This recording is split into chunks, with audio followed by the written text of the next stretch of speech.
너 도대체 인생을 왜 그렇게 막 사는 거니? 아니, 저는 공부가 싫다고요. 그냥 한국 가서 살래요. 너 한국이 얼마나 위험한 곳인 줄 알고 하는 소리니? 세상에는 취미로 시작한 일 때문에 한 사람의 미래가 바뀌어 버리는 놀라운 일도 종종 있습니다. 대표적인 예가 바로 덕후인데요. 덕후는 일본어 오타쿠에서 유래한 말로 한 분야에 열중하는 마니아보다도 더욱 심취해 있는 사람을 의미합니다. 오늘 소개해드릴 사연은 한국 드라마를 보다가 학교 시험날 결석을 하고 말았다는 캐나다 여성의 사연입니다. 그녀는 결국 F학점을 받아 취업에 큰 지장이 생기고 말았는데요. 그런데 오히려 그녀의 한국 드라마 사랑 때문에 모든 회사에서 그녀의 입사를 바라는 아이러니한 상황이 발생했다고 합니다. 과연 그녀에게는 무슨 일이 있었던 걸까요? 캐나다 여성의 사연입니다. 감동의 모든 것 애청자 여러분, 영상 시작 전 좋아요와 불우이웃을 위해 끝까지 시청 부탁드립니다. 안녕하세요. 사회초년생으로 한국에 출장 와 있는 캐나다인 비너스예요. 제가 처음 한국을 알게 된 건 한국 드라마 때문입니다.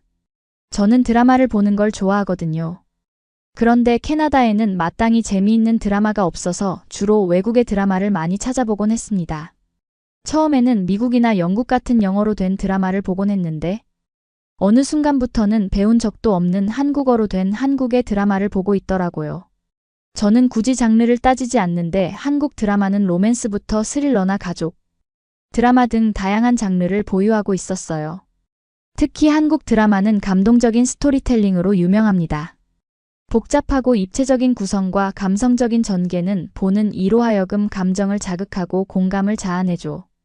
보통 다른 나라의 드라마는 감정보다는 이야기를 전개하는 데 집중해요.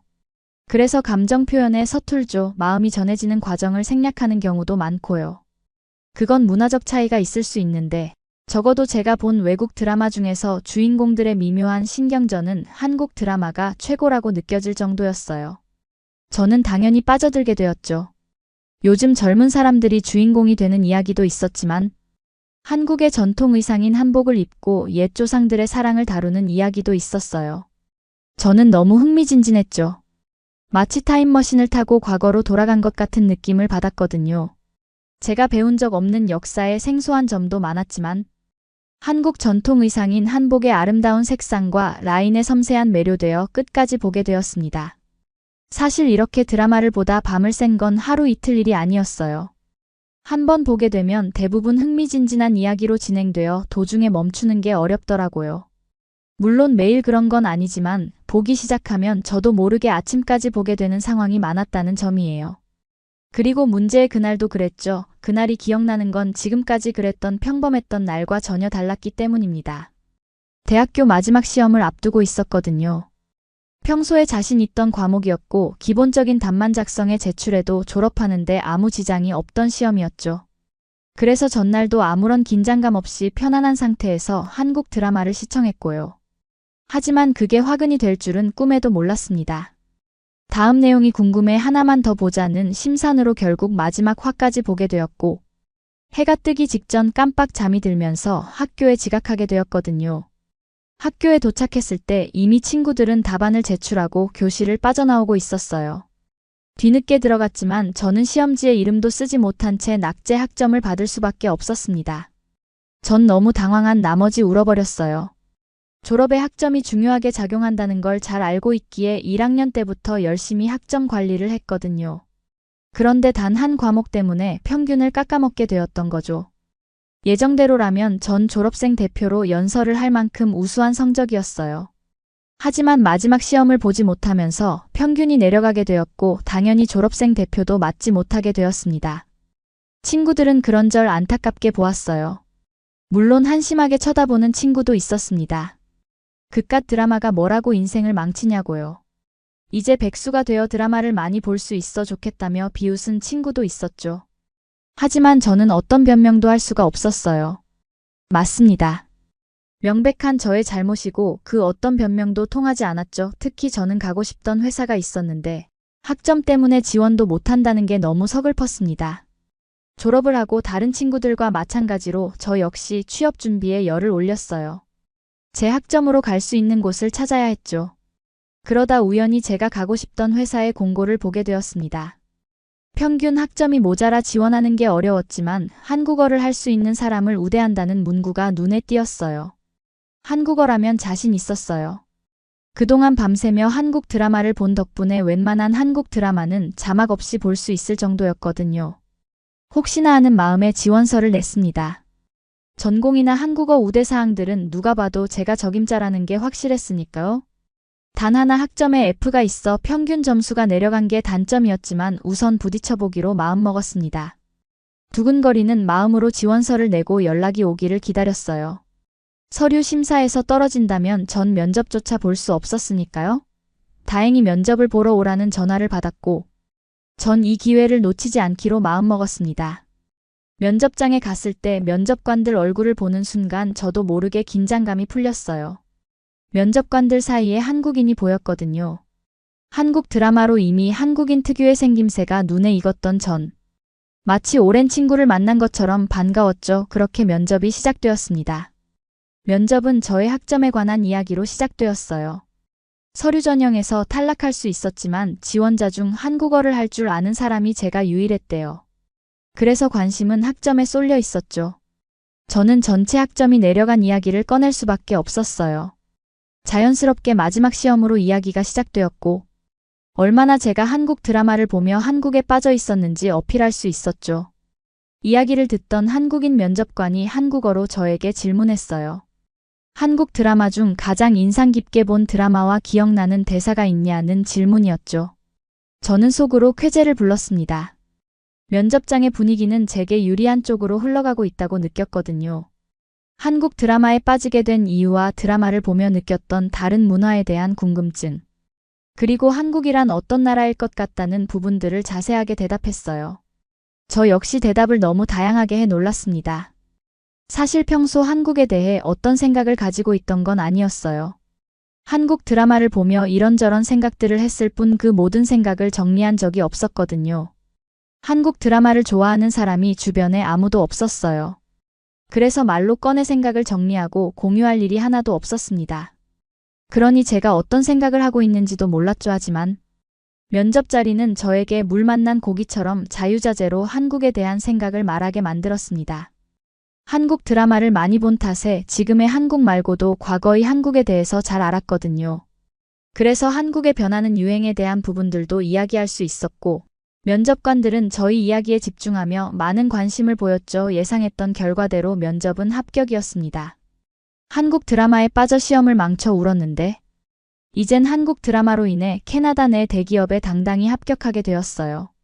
제가 합격한 회사는 국제해운과 물류 서비스를 하는 곳이에요.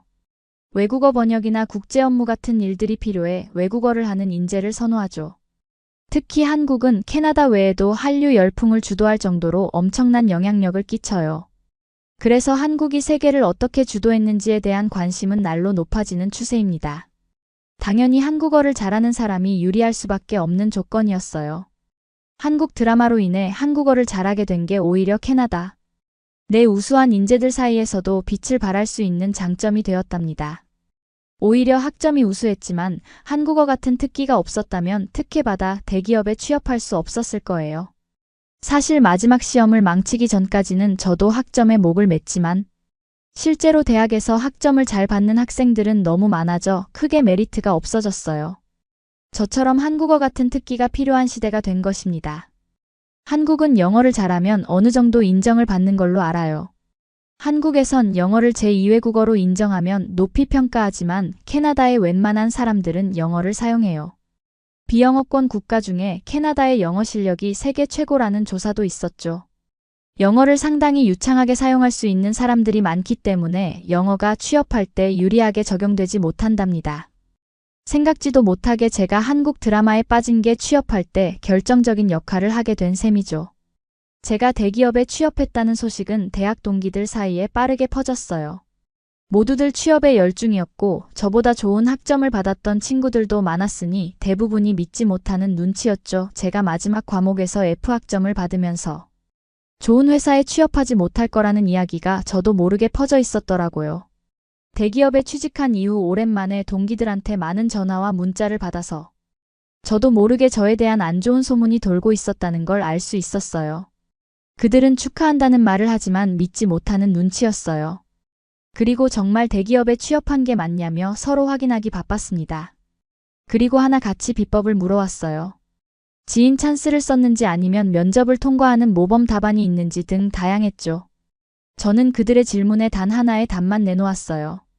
한국어 때문에 합격했다고요. 전혀 예상하지 못한 답변에 모두들 실망한 채 전화를 끊었습니다. 모든 외국어가 그렇지만 특히 한국어는 섬세해서 하루아침에 될 수 있는 게 아니니까요. 한국 드라마가 재밌어 대학생활 내내 밤새며 드라마를 봤는데 그게 저에게 플러스로 다가올 줄 꿈에도 몰랐습니다. 결국 저에게 한국 드라마를 왜 보냐며 이해하지 못했던 동기들은 더 이상 아무 말도 하지 못한 채 제가 옳았다는 걸 받아들여야 했답니다. 그렇게 전 취업을 하고 업무를 배우느라 정신이 없었어요. 하지만 단 하나 만족도가 높았던 건 한국으로 출장 가는 일이 많아졌다는 점입니다. 국제 고객과 한국어로 상담을 진행하기 위해 직접 담당자인 제가 한국에 가는 일이 많았거든요. 한국으로 출장을 가면 한국 시장을 분석해 캐나다 현지에 맞는 상품을 찾는 것도 담당 업무였어요. 한국이 세계적인 흐름을 주도하는 만큼 한국 시장을 읽으면 캐나다 내에서도 통용되는 게 많았기 때문입니다. 이제는 업무에 익숙해진 직장인 3년 차가 되었지만 아직도 한국에 처음 출장 갔을 때가 생생하게 기억에 남아요. 한국에서 조금 오래된 드라마지만 사랑의 불시착이라는 드라마를 보고 30의 나이에 대해 생각한 적 있거든요. 마지막 장면에 나오는 한국이 로맨틱하게 느껴졌어요. 한국 드라마는 다른 외국 드라마와 달랐거든요. 남녀 간 사랑을 묘사하는 방식을 보고 있으면 마치 내 자신이 드라마 여자 주인공이 되어 남자 주인공과 사랑을 나누는 것 같았어요. 심리적인 부분을 참 잘 드러낸다고 느꼈기 때문이죠. 둘 간 사랑이 더욱 돈독해지고 앞으로 가야 할 미래에 대한 믿음까지 마지막 장면에서 느껴져 감명 깊었죠. 그래서 한국에 간다면 남산 계단에 꼭 오르고 싶었거든요. 요즘 만든 드라마가 아니라 아직도 잘 관리되고 있을까? 하는 궁금증도 생겼고요. 한국으로 첫 출장을 왔던 날 서울 도심으로 숙소를 잡았어요. 그중 남산 한옥마을이 있었거든요. 남산 자락에 자리 잡은 한옥마을은 남산을 둘러보기 좋았어요. 남산에 가고 싶었던 저에게 적합한 숙소였죠. 설레는 마음으로 구글 지도를 검색해 찾아간 남산 계단은 드라마에서 보던 것과 똑같았습니다. 다른 게 있다면 제가 찾았던 계절이 드라마에서 나오던 여름이 아니라 가을이라는 점이에요. 오히려 그래서 주변에 있던 나뭇잎들이 색깔 옷을 입어 더 운치 있게 기억에 남습니다.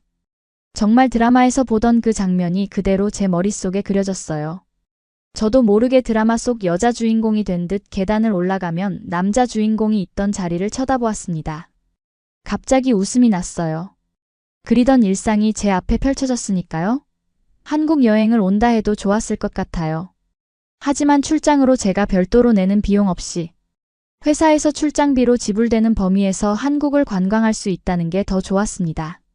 그 다음으로 가본 곳은 낙지를 먹는 곳이었어요. 드라마에서 낙지를 먹는 장면이 나왔는데 살아있는 걸 먹는다는 게 생소했거든요. 그래서 진짜 한국 사람들이 낙지를 살아있는 채 먹는지 궁금했어요. 직접 찾아가니 많은 사람들이 드라마 속 모습 그대로 낙지 한 접시를 두고 술을 먹는 모습도 보게 되었죠. 저에게 보이는 한국의 모습은 드라마 세트장 같았어요. 드라마에서 보던 모습들이 그대로 도시 속에 어우러져 있었기 때문입니다.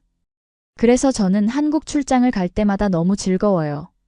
그리고 이젠 더 한국으로 가는 출장 날이 너무 기다려진답니다.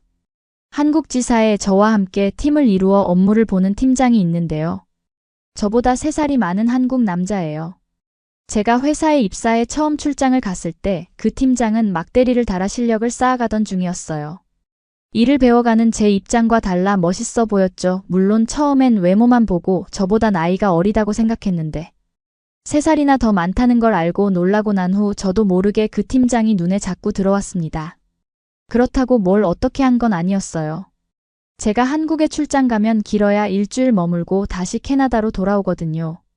그리고 한 달 이상 캐나다에 머무는 게 일상이었죠.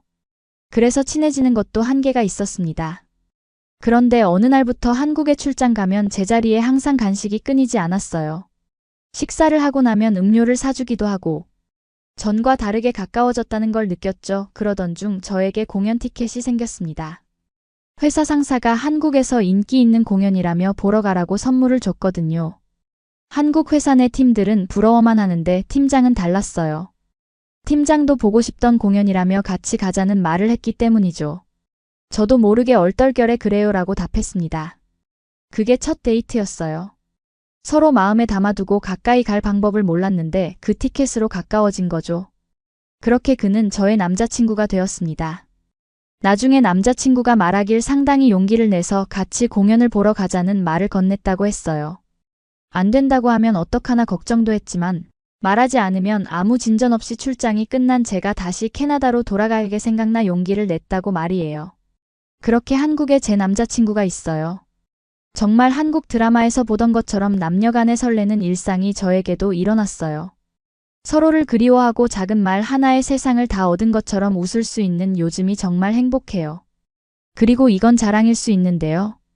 제 한국인 남자친구는 한국 드라마 남자 주인공처럼 잘생기고 로맨틱한 말들을 정말 잘해줘요. 마음을 표현하지 않으면 알아채기 어렵기에 작은 감사 표현도 잊지 않고 해준답니다. 그래서 제 한국어 실력도 더 늘었어요.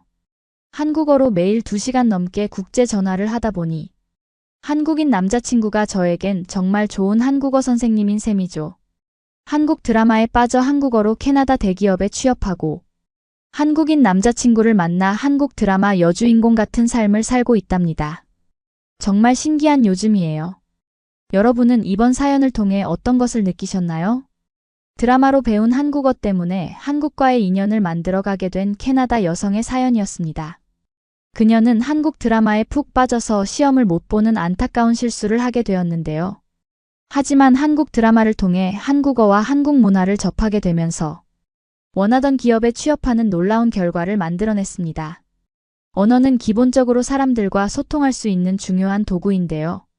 한국 문화의 인기와 한국의 위상이 올라가면서 그녀의 한국어 실력을 필요로 하는 기업들이 많이 늘어나게 되었습니다. 더구나 그 덕에 한국에서 멋진 남자친구도 만날 수 있었는데요. 그녀의 이야기는 한국을 사랑하고 한국행을 염원하는 모든 외국인들에게 큰 영감과 용기를 줄 수 있을 거라고 확신합니다. 앞으로도 한국을 사랑하는 그녀의 앞날에 더욱 멋진 일들이 계속되기를 응원하겠습니다. 구독과 좋아요 부탁드리며 사연자분께 전해드릴 댓글도 남겨주시면 전달해드리겠습니다. 그러면 더욱 감동적인 다음 사연으로 넘어가겠습니다. 한푸야 김치가 아니라고 파우차이라고 하라고! 들었던 이야기들을 머릿속에서 되뇌이고 있습니다. 표정이 너무 좋지 않아 보이는데요. 한국의 음식이라니 조용한 비행기 안에서 그는 홀로 절규하고 있었죠. 이 남성이 한국 음식을 접하러 가는 이유는 무엇일까요? 오늘은 독일인 프랭클 씨의 이야기를 들려드릴게요. 안녕하세요. 제 소개를 시작하겠습니다. 저는 베를린 출신의 유명한 음식평론가 프랭클입니다. 저는 운이 좋게도 전 세계의 새로운 요리를 발견하는 열정으로 생계를 꾸려가고 있어요. 저의 멋진 집에는 제가 받은 상과 수집한 이국적인 요리책, 멀리 떨어진 여러 곳에서 가져온 펑키한 식재료로 가득 차 있습니다. 부끄러운 고백을 해야 할 것 같아요. 최근까지 저는 한국 음식에 대해 거의 아무것도 몰랐습니다. 김치와 바비큐를 제외하면 한국은 제 미식 지도에서 큰 부분을 차지하지 못했죠. 그리고 더 나쁜 게 뭔지 아세요? 사실 별로 신경 쓰지 않았어요. 다음 음식 모험을 계획할 때마다 한국은 떠오르지 않았었죠. 제 입맛에 맞는 흥미로운 음식이 없을 거라고 생각했거든요. 하지만 제가 틀렸어요. 저의 한식에 대한 편견은 어렸을 때부터 시작된 것 같아요. 저희 집은 외식할 돈이 많지 않았기 때문에 식사는 아주 기본적인 것들로 구성되어 있었죠. 저는 한국 문화가 전 세계적으로 유행하기 전인 1990년대에 자랐어요. 그때만 해도 한국하면 한국전쟁과 암울한 가난의 장면의 이미지들이 떠올랐죠. 베를린에 있는 몇 안 되는 한식당은 대부분 비빔밥과 인스턴트 라면 같은 저렴한 패스트푸드를 팔고 있었어요. 주변에 훌륭한 중식당이나 일식집과 경쟁이 되지를 않았죠. 중국 요리는 항상 제 첫사랑이었어요. 호기심 많은 10대 시절 저는 중국 왕조의 과거에 관한 책을 도서관에서 뒤적여보며 황제들이 북경오리, 해삼 같은 이국적인 요리로 성대한 연회를 여는 모습을 상상하곤 했죠. 실제 가족은 지루한 뱅어포와 메시 치킨티카 마살라를 먹었지만 저는 언젠가 중국을 여행하며 왕족에게 어울리는 황실의 진미를 먹는 꿈을 꿨어요. 대학에서는 일본 다도의 의식적인 우아함 초밥의 예술적인 정교함 와규와 순두부의 세련된 식감을 탐구했어요. 돌솥 비빔밥과 기름진 삼겹살 등 막연하게 익숙했던 한국 음식과 비교하면 또 다른 깨달음을 얻은 음식 문화처럼 보였죠. 당시만 해도 한식이라고 하면 부대찌개, 인스턴트 라면, 직화로 부주의하게 조리한 바비큐가 대부분이었어요. 제 입맛에는 전혀 어울리지 않는 음식이었죠. 대학 졸업 후 유명 음식 평론가가 되면서 저의 건방진 태도는 더욱 심해졌습니다. 제 리뷰와 여행 기사는 미식 잡지와 신문에 실리기 시작했어요. 프로방스, 토스카나, 카탈로니아, 아틀라스 산맥 등 가장 세련된 세계 여행지만을 취재하는 임무를 제안하고 확보했죠. 저는 잘 알려지지 않은 곳에 잘 알려지지 않은 요리를 취재하는 데 열중했어요. 가끔 아시아를 소개할 때도 있었지만 미슐랭 스타를 받은 홍콩의 딤섬 가게, 도쿄의 세련된 고급 요리 레스토랑 등 세계 최고의 다이닝 경험의 권위자라는 제 이미지에 걸맞은 고급 레스토랑만 소개했습니다. 혹시 제가 기사에서 한식과 관련된 내용을 언급하지 않았냐고요? 절대 아닙니다. 처음 5년 동안 리뷰를 작성하면서 중국 7회, 일본 6회, 태국 2회, 베트남 3회, 한국 방문은 0회였습니다. 생각해보면 정말 대단한 숫자네요. 저는 한국의 요리를 완전히 무시했어요. 한국은 수천 년의 음식 역사를 가지고 있지만 저는 이를 오만하게도 상관없는 일로 치부했습니다. 이제껏 한국은 고대 고려 왕조에는 이미 왕실 요리를 기록한 책이 있었어요. 한국인은 600년 이상 배추 발효 요리인 김치를 만들어 왔죠. 매운맛과 순한맛, 육류와 채소 발효와 신선함이 조화를 이루는 독특한 음식 이념을 발전시켜 왔어요. 하지만 어리석게도 저는 고정관념과 건방진 평판 때문에 열린 마음으로 그 어떤 것도 경험하지 못했습니다. 지금 생각하면 생각할수록 우스꽝스럽고 부끄러운 일인 것 같아요. 저는 편견에 사로잡힌 편협한 미식가였어요. 존경받는 평론가로서 존중받을 만한 모습은 아니었죠. 재즈를 듣지 않으려는 클래식 음악 평론가나 추상화를 하찮게 여기는 미술 평론가 같았어요. 진정한 비평가는 모든 것을 객관적으로 평가한 후 강한 의견을 내야 하는데 말이죠. 저는 분명히 배울 것이 많았습니다. 하지만 제게는 구원의 기회가 오고 있었어요. 저는 중국 전역을 여행하며 전설적인 황실 요리의 기원을 기록하는 일을 계획했습니다. 베이징에 복원된 궁전 주방에 몰래 들어가 만리장성 근처의 마을 요리사들을 관찰하고 지금까지 영어로 출판된 적이 없는 한족과 만주족의 요리법을 공개할 계획이었죠. 저는 이것이 장대한 요리 모험이 될 것이며 한 번도 접해보지 못한 중국 음식의 역사를 맛볼 수 있게 해줄 것이라고 생각했어요. 물론 도중에 한국에 들르는 건 생각도 못했어요. 제가 생각하기에 한국은 중국과 일본이라는 거대한 미식 여행지 사이에 있는 작은 경유지에 불과했기 때문이죠. 제국적인 중국 일정을 계획하는 동안 서울이나 부산에서 며칠을 보내는 것은 미뤄야 할 의미 없는 일처럼 보였습니다. 이미 유명한 미식의 천국인 중국과 도쿄 사이에 굳이 한국을 끼워 넣어야 할 이유가 있을까? 한국 요리가 과연 내 까다로운 입맛을 만족시킬 수 있을까?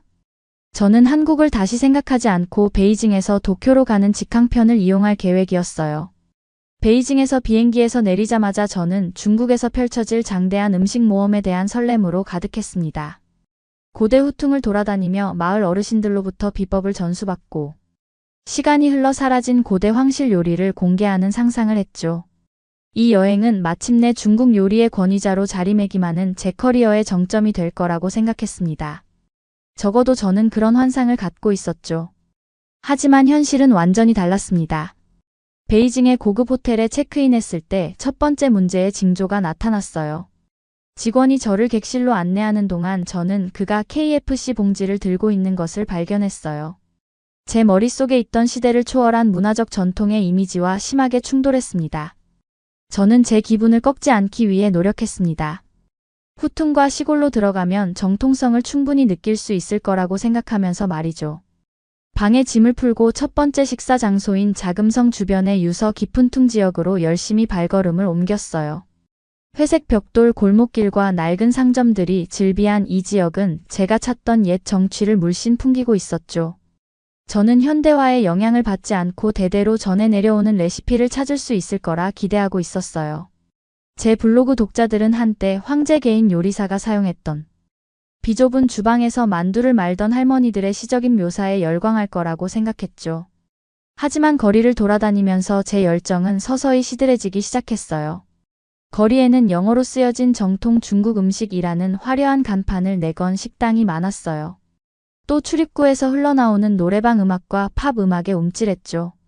메뉴판 사진에는 진한 갈색 소스에 흠뻑 젖은 요리가 그려져 있었으며 심지어 어떤 식당은 영어로 팬더 익스프레스라고 적혀 있었어요.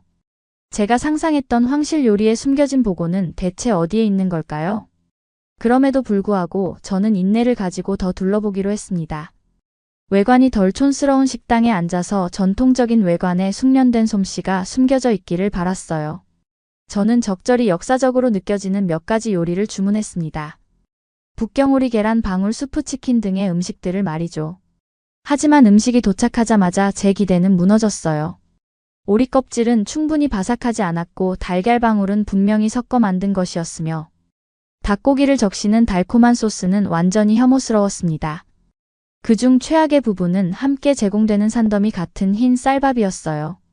저는 중국인이 이런 식으로 먹지 않는다는 것을 알고 있었죠. 모든 것이 중국인의 입맛이 아닌 관광객의 기대에 맞춰져 있다는 것을 저는 서서히 깨달았습니다. 하지만 한 번에 나쁜 제 사명을 포기할 수는 없었어요. 저는 분명 베이징의 상업화에서 멀리 떨어진 외곽 마을에서 진정성을 찾을 수 있을 거라고 생각합니다. 며칠 후 저는 서쪽으로 향하는 낡은 기차에 몸을 실었습니다. 풍경이 구불구불한 들판으로 바뀌고 먼지가 자욱한 시골 마을에 도착했어요. 닭들이 제 발 주변에서 깨끗거렸고 나이든 농부들이 모여 저를 쳐다보며 웃었습니다. 바로 이곳이 바로 제가 꿈꿔왔던 중국이었어요. 할머니께서 불을 지피고 있는 작은 식당을 찾았어요. 할머니는 영어는 못했지만 그녀의 미소는 따뜻하고 친절했어요. 저는 자리에 앉아 만찬을 준비했습니다. 삼겹살찜, 마늘가지, 채소볶음, 생선조림, 그리고 물론 흰 쌀밥까지 꽤 많은 메뉴가 나왔어요. 하지만 한 접시 한 접시 맛보면서 설렘은 실망으로 바뀌었습니다. 모든 음식이 기름과 소금에 흠뻑 젖어 있었고 놀라운 맛은 거의 없었어요. 야채는 밍밍하고 싱거웠고 생선은 칠리를 너무 많이 발라 입안이 화끈거렸어요. 콜레스테롤 수치가 점점 올라가는 것을 느낄 수 있었죠. 제가 상상했던 밝고 섬세한 황실 요리와는 전혀 달랐습니다. 대체 무슨 일이 있었던 걸까요? 수세기에 걸친 전쟁과 정치가 중국의 미식의 위대함을 무너뜨린 걸까요? 아니면 제가 오랫동안 품어온 환상과 현실은 맞지 않는다는 사실을 저 스스로 인정하기를 거부하고 있었던 걸까요? 저는 그 다음 2주 동안 중국 전역을 여행하며 답을 찾기 위해 노력했습니다. 청두의 불맛나는 헛권은 제 혀를 마비시켰습니다. 상하이의 군만두는 너무나도 딱딱했죠. 광저우의 딤섬 스프레드는 속이 더부룩하고 트름을 하게 만들었어요.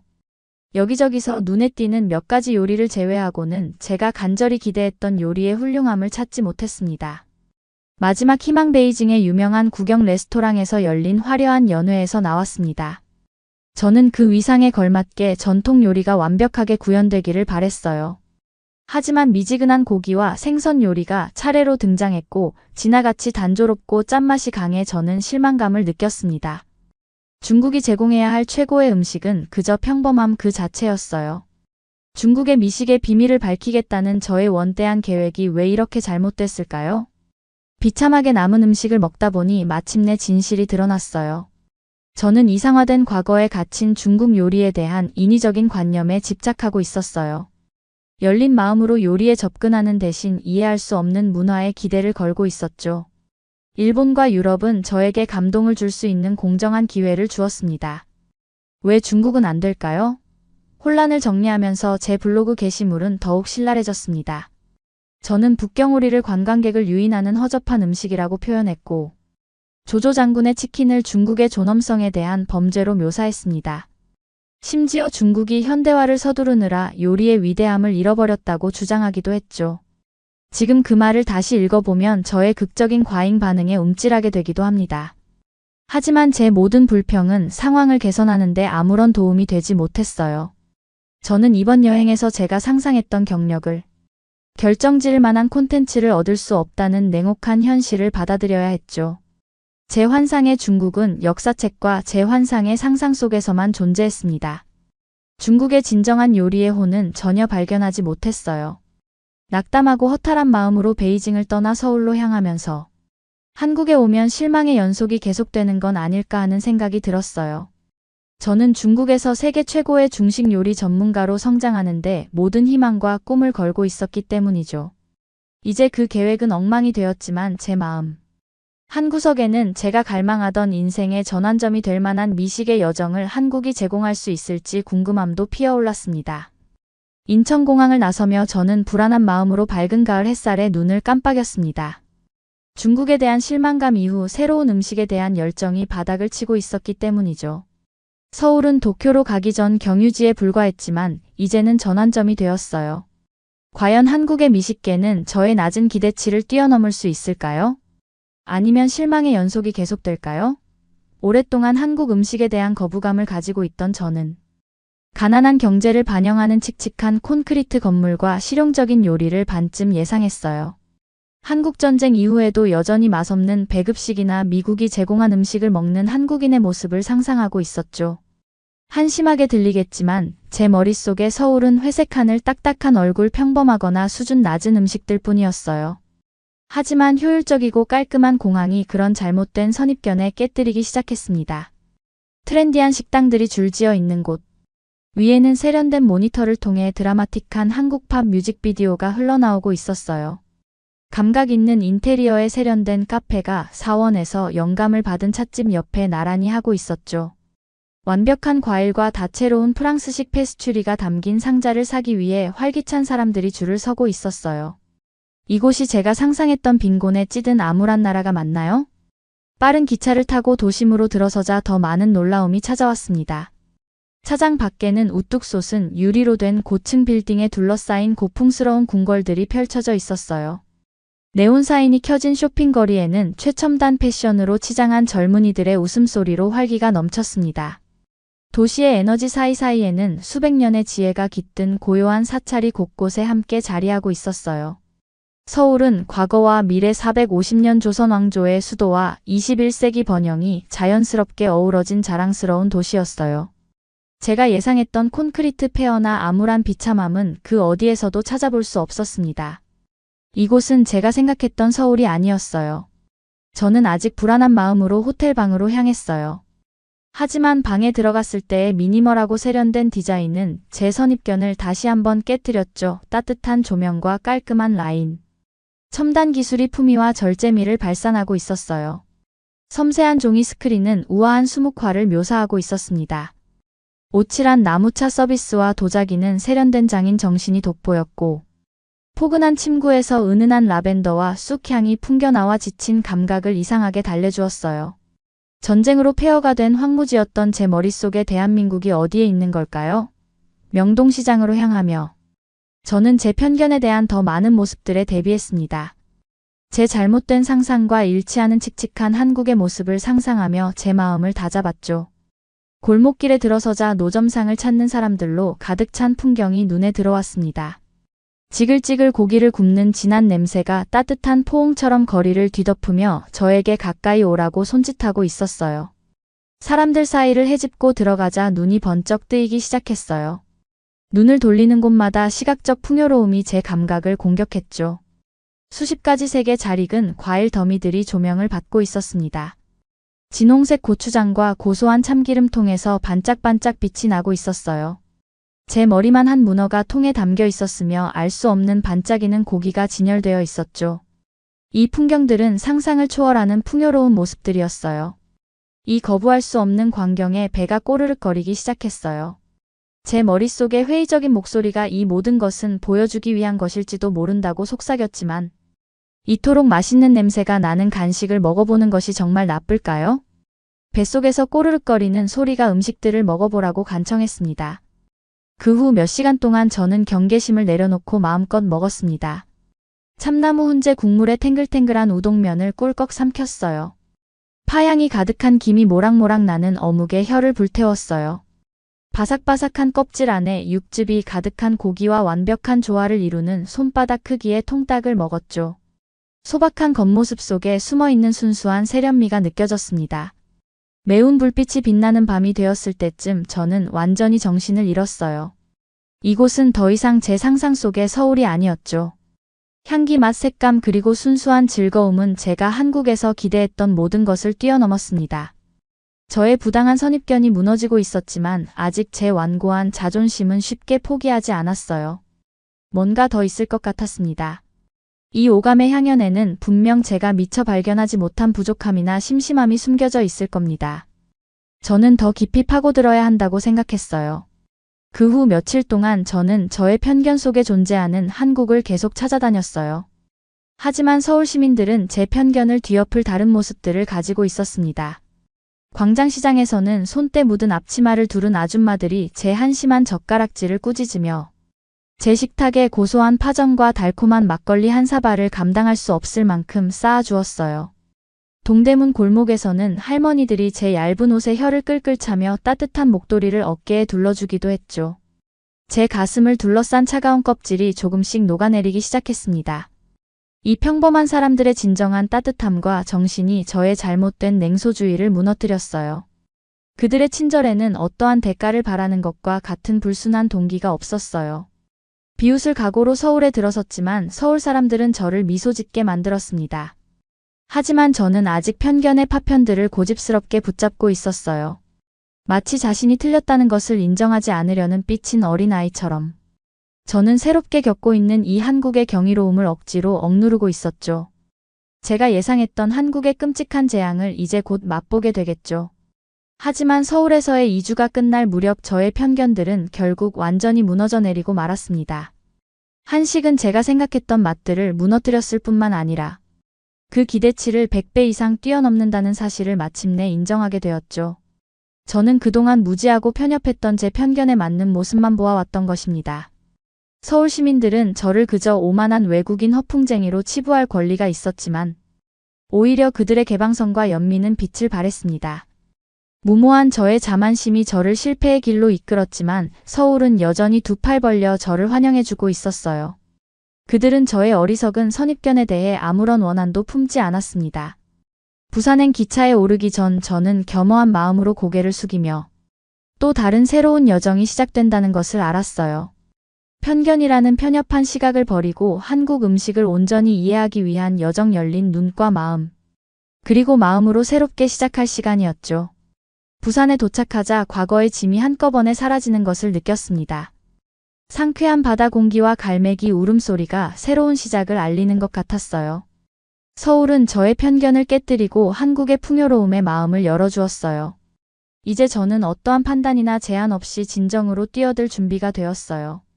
부산에서 처음 들른 곳은 가장 신선한 해산물을 파는 노점상들이 미로처럼 얽혀있는 거대한 자갈치 시장이었어요. 저는 서툰 한국어로 수산협 회장에게 이메일을 보내 저의 무지를 인정하며 정중하게 안내를 부탁드렸어요. 그는 아침 8시에 제 노점상으로 오세요.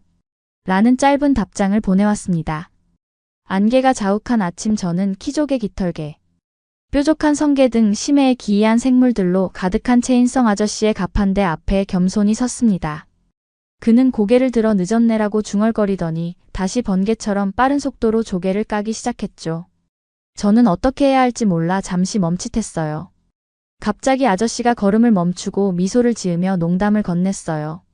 그는 제 등을 두드리며 김이 모락모락 나는 생강차 한 잔을 건네며 반갑게 맞아 주었어요. 시장이 서서히 활기를 띠자 인성 아저씨는 한국 생선 요리의 정수를 알려주었어요. 아저씨는 콜라겐이 풍부한 멸치가 어떻게 발효되어 MSG만큼이나 중요한 맛을 내는지 설명해 주었습니다. 그날 아침에 건져 올린 가장 통통한 흰 새우도 보여주셨어요. 살아있는 문어를 완벽한 생선의 조각으로 자르는 방법을 시연주기도 하셨죠. 눈을 감고 불 위에서 끓는 복잡한 육수의 모든 재료를 추측할 수 있도록 도와주셨어요. 또한 부드러운 전복 껍질을 벗기고 맛있는 살을 긁어내는 방법을 배우며 재료 준비를 도왔습니다. 제 서툰 솜씨에 주변 아주머니들의 웃음이 터져나왔고 곧 제 실력이 늘자 웃음은 환호로 바뀌었죠. 그 냄새와 식감은 과거 엄격한 프랑스 주방에서 경험했던 것과는 전혀 다른 새로운 세계로 저를 빠져들게 했어요. 점심시간이 다가올 무렵에는 어느새 자갈치 시장의 가족이 된 기분이었습니다. 인성 아저씨는 그날 아침 잡은 해산물들이 보글보글 끓는 스튜와 탱글탱글한 튀김으로 요리된 푸짐한 식탁에 저를 앉혀주었어요. 바다 냄새가 아직 남아있는 국수를 꿀꺽 삼키고 남은 국물에 뜨거운 기름에 튀긴 바삭한 생선을 통째로 찍어 먹었어요. 인성 아저씨와 상인들의 따뜻하고 넉넉한 인심이 음식만큼이나 제 마음을 가득 채웠습니다. 다음 날 보성 녹차밭을 방문하면서 교육은 계속되었습니다. 인성 아저씨의 친구가 유럽으로 수출 사업을 막 시작한 농사꾼 조카인 진아 씨를 추천해 준 것이었습니다. 익히 들어온 중국산 최고급 보이차에 비해 한국산 차는 어떤 느낌일지 확신이 서지 않았지만 바나 씨는 두 팔을 벌리고 자스민 향이 가득한 머리칼로 저를 반겨주었어요. 그녀는 저를 식물성 신선함이 가득한 유기농 녹차의 세계로 안내했어요. 저는 매년 봄마다 가장 섬세한 새싹과 잎을 채취하기 위해 수작업으로 찻잎을 따는 수고로움을 보며 감탄했어요.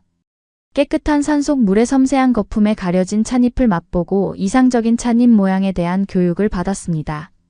보리를 반죽해 만든 쫄깃한 떡이 고소하게 볶은 차와 완벽한 조화를 이루는 것을 지켜보았죠. 진아는 땅과 조화를 이루며 일하는 것에 대한 열정을 이야기했어요. 그녀는 가뭄으로 인한 수확량 감소 해충으로 인한 일부 덤불 피해 등 불완전한 부분에 대해 힘들어했지만 저는 그녀의 정신에서 흠잡을 데 없는 아름다움을 발견했습니다. 저는 겸손함과 감동을 느꼈습니다. 따뜻한 흙 주전자를 손에 들고 전통을 공연이 아닌 살아있는 정신으로 이해할 수 있었죠. 그날 저녁 작은 바닷가 식당에서 저는 진아 씨와 한국 전통 정식을 주문을 했는데 바삭한 김치전, 달콤한 연근조림 훈연까지 꿈틀거리는 문어 등 왕관 속의 보석 같은 반찬이 수십 가지나 나와 저의 새로운 미각을 일깨워 주었습니다. 마지막으로 불맛이 나는 육수에 끓인 통통한 생선조림은 미묘하고 균형 잡힌 맛이 났죠. 그 균형은 막걸리라고 불리는 우유빛 막걸리 한 잔에서도 이어졌어요. 한 모금 마실 때마다 환호성을 지르며 반기는 한국인들처럼 제 뺨도 따뜻해졌습니다. 술은 무디지 않고 각각의 맛과 질감을 밝히고 강조하기 위해 흘러내렸어요. 가볍고 겸손하고 동시에 심오함을 느꼈습니다. 한국에서의 마지막 날은 진아 씨가 사는 바닷가 마을에서 보냈어요. 진아 씨는 저의 어설픈 김치 담그기 시도를 대수롭지 않게 받아주었죠. 첫 김치는 저의 웃음을 더 많이 만들어냈습니다. 해가 뜨기 전에 일어나 그날 가장 싱싱한 생선과 아직 꿈틀거리는 문어를 구입했어요. 진아 씨의 칼이 살을 파고드는 모습을 보며 저도 나이가 들어 지혜로워지면 저렇게 멋있게 움직이고 싶다는 생각이 들었습니다.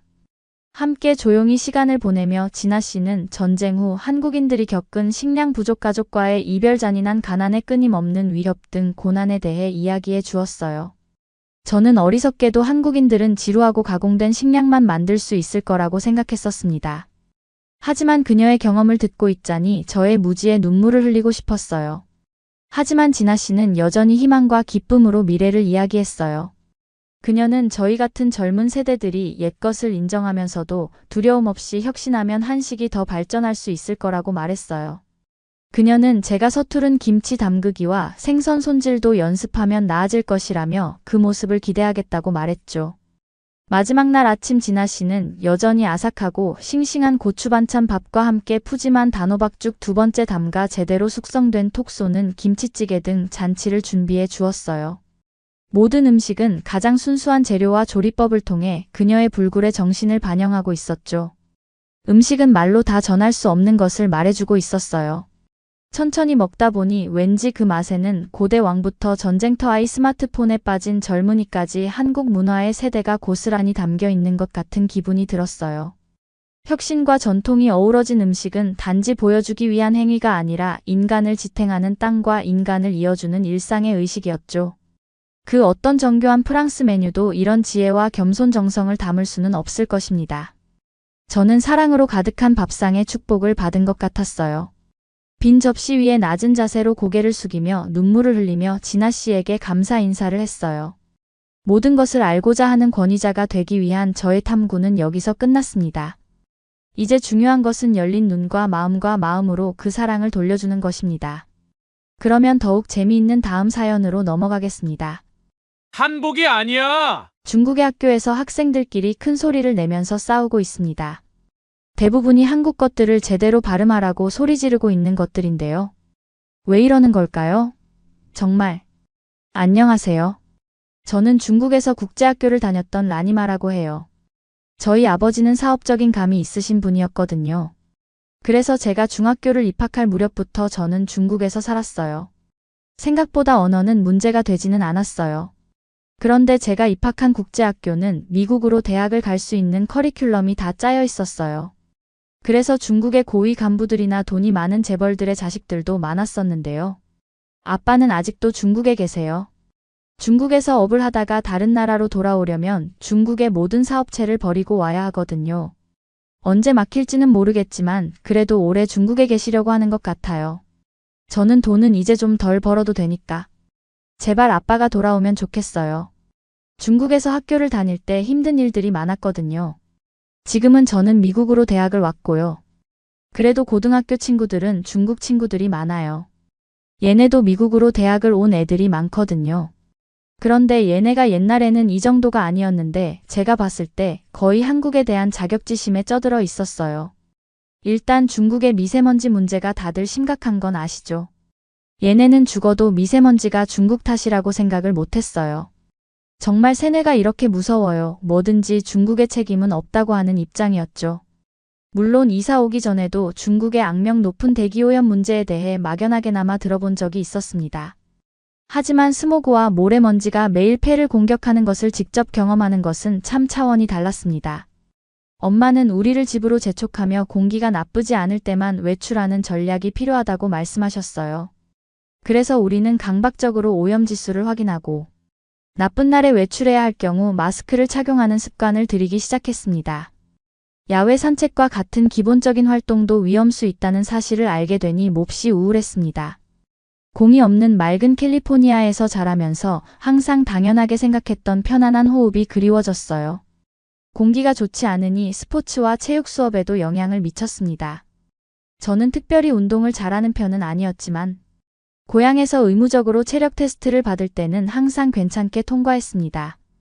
하지만 중국에서는 가벼운 운동만 해도 폐가 망가졌어요.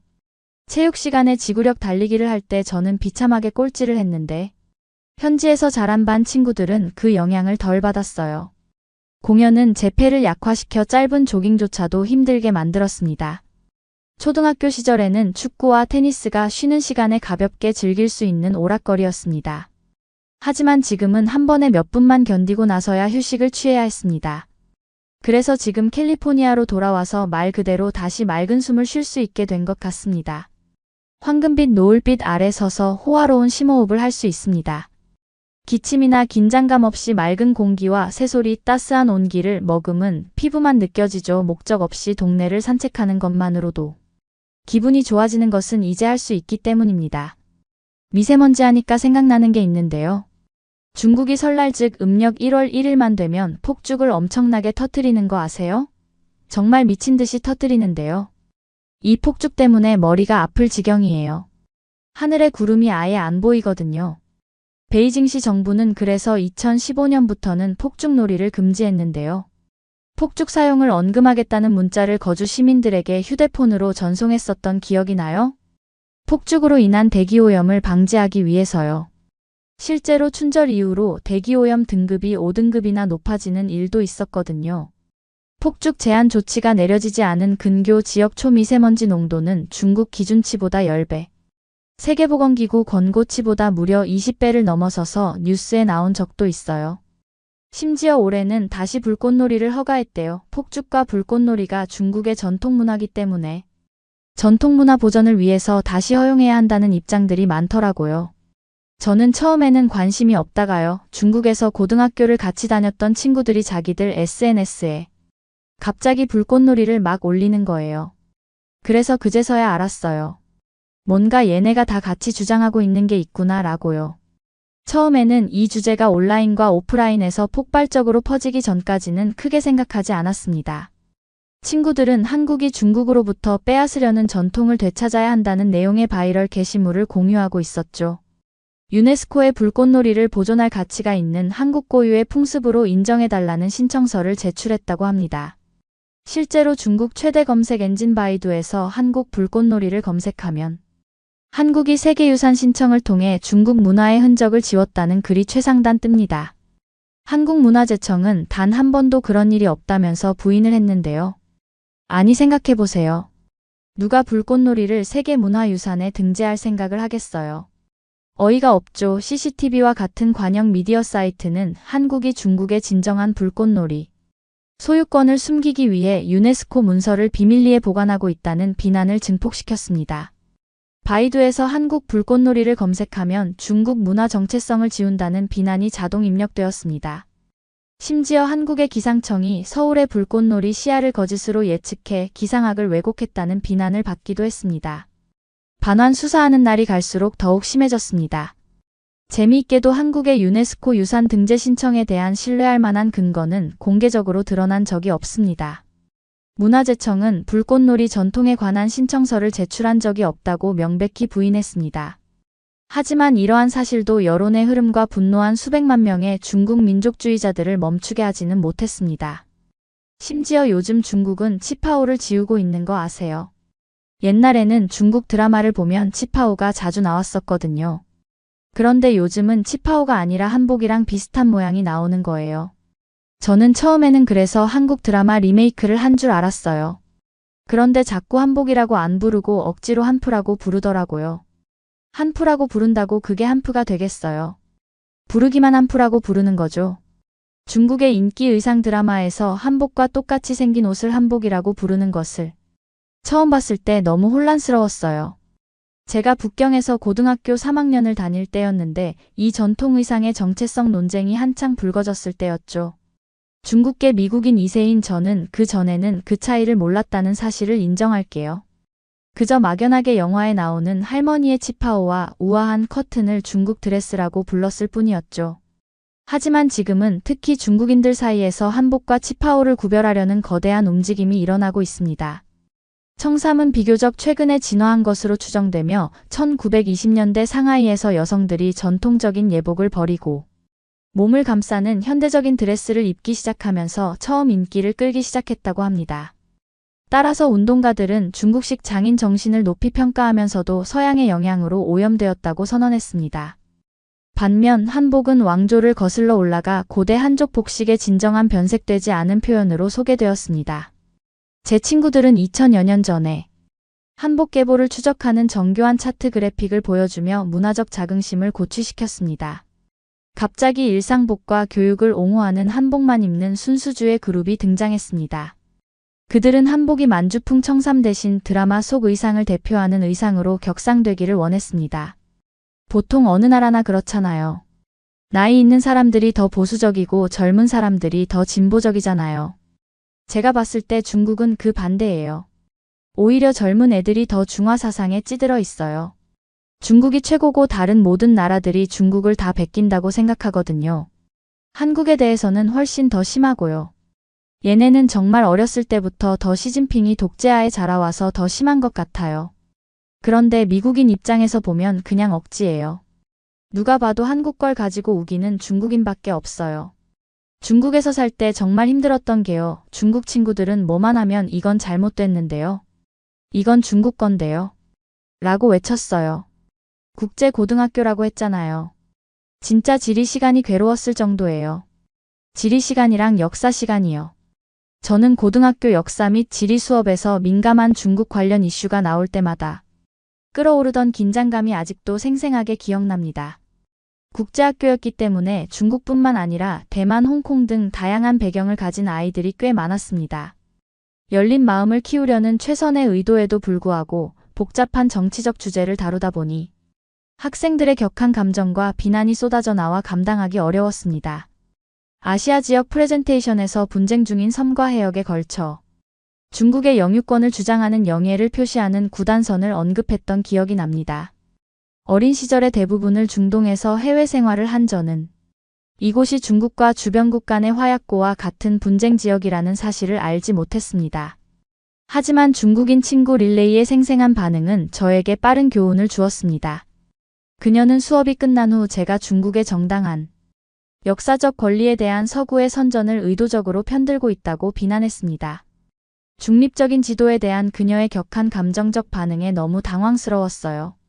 오랜 대화 끝에야 저는 논쟁의 여지가 있는 지역과 역사 자체에 얽힌 정체성, 정치의 층위를 파악하기 시작했습니다. 저는 앞으로 중국의 핵심 이익을 조심스럽게 다루기로 결심했습니다. 하지만 솔직한 10대들로 구성된 다국적 교실에서 이 일은 매우 까다로운 일이 되었습니다.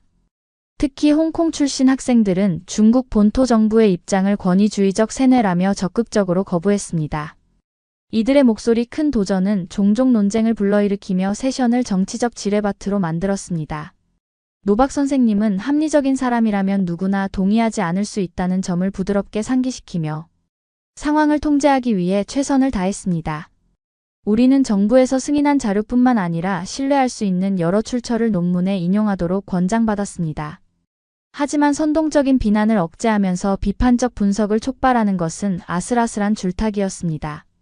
대만이나 티베트의 자유에 관한 논쟁이 벌어질 때마다 편향된 프레임에 대해 반론을 제기하곤 했습니다. 그녀는 객관적인 분석조차 중국의 존엄성을 부정한다고 믿으며 거의 개인적으로 받아들였습니다. 대부분의 대만인들이 1949년 혁명 이후 본토에서 탈취한 이들에게 뿌리를 두고 있다는 사실을 우리 모두 알고 있지 않나요? 중국의 주권 주장을 약화시키는 것은 중국을 다시 약화시킬 위험한 분리주의를 키우는 일이었습니다. 저는 레이가 홍콩과 대만의 유대를 힘든 지도가 필요한 원치 않는 가족처럼 여긴다는 것을 이해했습니다. 한편 제 홍콩 친구는 새로운 시민 자유, 탄압을 비난하는 전 세계 보도가 나올 때마다 본토의 왕따 정신의 분통을 터뜨렸습니다. 서구 선진국에서는 당연하게 여기는 기본권을 보장받지 못하는 배은망극한 아이들처럼 취급받는 것을 붕괴했습니다. 현지인들의 바람과 달리 수년 동안 중국의 권위주의적 통치 아래 갇혀 지내는 것은 지긋지긋했습니다. 중국 학생들은 왜 중국 본토의 획일적인 국가, 정체성을 강요하려는 시도에 자랑스러운 지역들이 저항하는지 알 수 없었을까요? 심지어 교과서 출판사의 국가 프로필이나 지도가 누군가의 정치적 해석과 일치하지 않는다고 해서 감정이 폭발했습니다. 일본 소녀와 한국 소녀는 분쟁 지역으로 표시된 섬이 서로 다르게 표기된 것을 두고 격렬한 논쟁을 벌였습니다. 신장에서 온 위구르족 친구는 자신의 고향이 독립된 영토가 아닌 전국 영토로 표시되자 눈살을 찌푸렸습니다. 그리고 모두 대만인 반 친구들 주위를 맴돌며 타이완의 주권을 암시하지 않도록 조심했습니다. 그 후 몇 년 동안 중국 관련 논란이 국제적인 헤드라인을 장식할 때마다 저는 교실의 화약고가 떠오르곤 했습니다. 제 소셜피드는 국가수사에 동조하는 본토 친구들과 국가보안법 단속으로 사라지는 자유를 애도하는 홍콩 지인들 사이로 나뉘었습니다. 그때만 생각하면 아직도 머리가 아파요. 중국 애들은 한국 애들이랑 김치 가지고도 그렇게 싸웠어요. 학교 식당에서 갑자기 반찬 중 진화를 김치로 표기하지 않고 파오차이로 바꿨을 때가 기억납니다. 미국에서 자란 사람으로서 저는 항상 김치가 한국 거라고만 생각했습니다. 논란이 될 수 있다는 생각은 전혀 하지 못했습니다. 하지만 사드 미사일 방어 시스템 논란으로 중국과 한국 간의 긴장이 고조되고 있었습니다. 임해 공연 금지와 기업 불매 운동이 벌어지고 있는 상황에서 학교 급식 요리도 투쟁의 일부가 된 것 같았습니다. 급식 아주머니들이 처음에 교묘하게 한국어 이름을 중국어 이름으로 바꿨을 때 한국인 친구들은 분노했습니다. 그들에게 그것은 노골적인 문화적 말살, 즉 중국 정부가 위협적인 것은 무엇이든 그들만의 거주로 채택하려는 조직적인 노력의 일환이었기 때문입니다. 그들은 학교 관리자에게 불만을 제기했지만 중국 파오차이를 사용하는 것이 더 정확하고 교육적이라는 답변을 받았습니다. 2017년의 김치 대논쟁은 국제학교 서클을 휩쓸며 학생들의 편을 들었습니다. 몇 주 동안 카페테리아에서 끊임없이 논쟁이 벌어졌습니다. 심지어 한국 학생들은 김치 한국이라고 적힌 항에 포스터를 인쇄해 냉장고와 메뉴판에 붙이기도 했습니다. 그 사이 중국인 친구들은 팻말을 떼어내고 대신 중국인들이 좋아하는 사천식 파오차이를 먹으며 점심을 먹었습니다. 이렇게 원래 한국 거였는데 말만 바꿔서 중국 걸로 만든 것들이 많았어요. 사실 저는 한국인 친구들이랑 지내는 게 훨씬 더 좋았어요. 물론 돈은 중국 애들이 더 많았는데요. 배울 게 한국 친구들이 더 많았거든요. 실제로 대학도 훨씬 더 잘 진학했고요. 무엇보다 중국 애들이 자꾸 뭐든지 다 자기 거라고 우기는 게 불편했어요.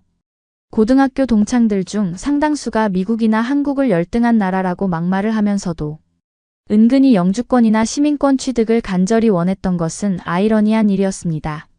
많은 사람들이 고국에서 과시했던 강렬한 애국심은 해외에서 개인적인 기회가 찾아오면 종종 흔들리는 것처럼 보였습니다. 제 친구 링링은 중국이 세계 초강대국으로 부상한다는 뉴스 헤드라인이 나올 때마다 미국의 공해 범죄 쇠퇴하는 제국을 비판하는 목소리를 높였습니다. 그녀는 중국의 번영 궤도를 질투하고 중국의 성공을 부당하게 훼손하려는 미국을 공격하는 모든 바이러스성 위책 기사를 다시 게시했습니다. 저는 평화를 지키기 위해 그녀의 반미 정치적인 폭언에 침묵하는 법을 배웠습니다. 그래서 링링이 졸업 후 몇 년 안에 가족들이 로스앤젤레스로 이주하기 위해 이민 절차를 시작했다는 사실을 흘렸을 때 제가 받은 충격은 상상 이상이었죠. 더 거칠게는 법적으로 수상한 컨설팅 기관을 통해 억압받는 종교 난민으로서의 자격 가능성을 극대화하기 위해 정교한 가짜 뒷이야기를 준비했습니다. 누가 지금 무너져가는 부패한 나라에 들어가고 싶어 했겠어요. 제가 링링에게 위선에 대해 따졌을 때 그녀는 아버지의 직업 확장 기회를 위해 필요한 조치였다고 정당화했습니다. 게다가 그녀는 해외에서 훨씬 쉽게 최고의 영어학교에 다닐 수 있었습니다. 자신의 자랑스러운 중국인 뿌리를 기억하는 한미국의 학문적, 경제적 자원을 활용하는 것은 현실적으로 타당했습니다. 불타는 애국심은 개인의 출세가 위태로울 때만 발휘되는 것 같았습니다. 학업에 어려움을 겪던 지인이 막판에 이름도 없는 한국 대학에 합격할 때에도 마찬가지로 편리한 융통성을 발휘했습니다. 한국 대중문화를 유치하고 저급한 쓰레기라고 끊임없이 조롱하던 집단이 갑자기 짐을 싸서 서울에서 4년을 보내려고 짐을 싸고 있었습니다. 최근의 정치적 긴장이나 기초적인 한글도 못하는 그들의 무능력은 신경 쓰지 마세요. 캠퍼스 생활 사진은 아이러니를 잊게 할 만큼 밝아 보였습니다. 그토록 시끄러운 조국에 대한 자부심이 표면적인 자세에 불과하다는 사실을 깨닫는 것이 괴로웠습니다. 경력 인센티브 누구나 자랑할 권리가 생기면 사람들은 조국이라는 원칙을 열심히 팔아넘겼습니다. 하지만 야망과 시대 변화 사이에서 복잡한 선택을 하는 개인을 제가 어떻게 판단할 수 있을까요? 이런 친구들과 관계를 계속 유지해야 할지 고민이 많아요. 아마 더 시간이 지나면 관계가 끊기지 않을까요? 여러분은 어떻게 보셨나요? 응원과 격려의 한마디씩을 댓글로 남겨주시기 바랍니다. 사연자분들에게 전달해드리겠습니다. 실제 사연 제보를 받고 있습니다. 채택되신 분께는 작은 선물도 보내드리고 있습니다. 저희의 사연이 여러분의 하루에 작은 힘이 될 수 있었으면 좋겠습니다. 감동적인 사연을 주변 분들과 이야기 나눠보세요. 더욱더 좋은 영상으로 다시 찾아뵙겠습니다.